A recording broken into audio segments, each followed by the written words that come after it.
এক দেশে ছিল এক সুন্দর রাজপ্রাসাদ। সেই প্রাসাদের বাগানে একদিন এক রাজকুমারী খেলছিল তার প্রিয় সোনার বল নিয়ে। খেলতে খেলতে হঠাৎ করে তার হাত ফসকে সোনার বলটি পুকুরের গভীর জলে পড়ে গেল। রাজকুমারীর মন ভেঙে গেল।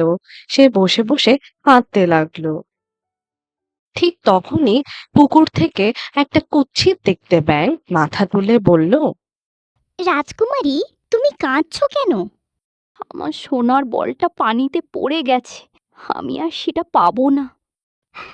আমি তোমার বলটা তুলে দিতে পারি, কিন্তু তুমি আমাকে কি দেবে?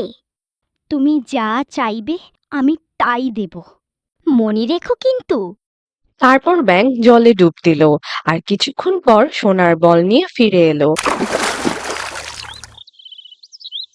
রাজকুমারী খুশি হয়ে বলটি নিল, কিন্তু ব্যাঙ বলল, এখন তোমাকে আমাকে বিয়ে করতে হবে।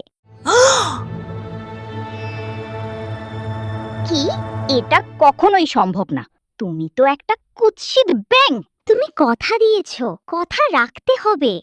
রাজকুমারী সব শুনে চুপ হয়ে থাকলো, কিচ্ছু বলল না। তারপর সে কাঁদতে কাঁদতে রাজপ্রাসাদে ফিরে গেল। ভয় পেয়ে রাজকুমারী সব কথা রাজা ও রানীকে জানালো।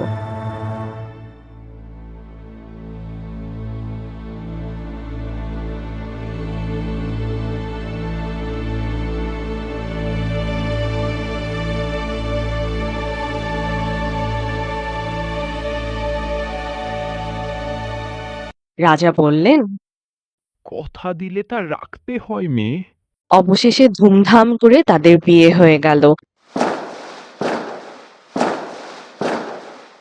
বিয়ের রাতে রাজকুমারীর তো ভারী মন খারাপ। ঠিক তখনই ব্যাঙ কাছে এসে বলল, রাজকুমারী, আমাকে একটা চুমু দাও।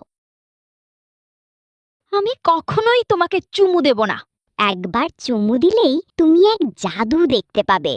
অনিচ্ছা সত্ত্বেও রাজকুমারী ব্যাঙটিকে চুমু দিল, আর তখনই মুহূর্তের মধ্যে ব্যাঙটি এক সুদর্শন রাজকুমারে পরিণত হলো। রাজকুমারী অবাক হয়ে গেল।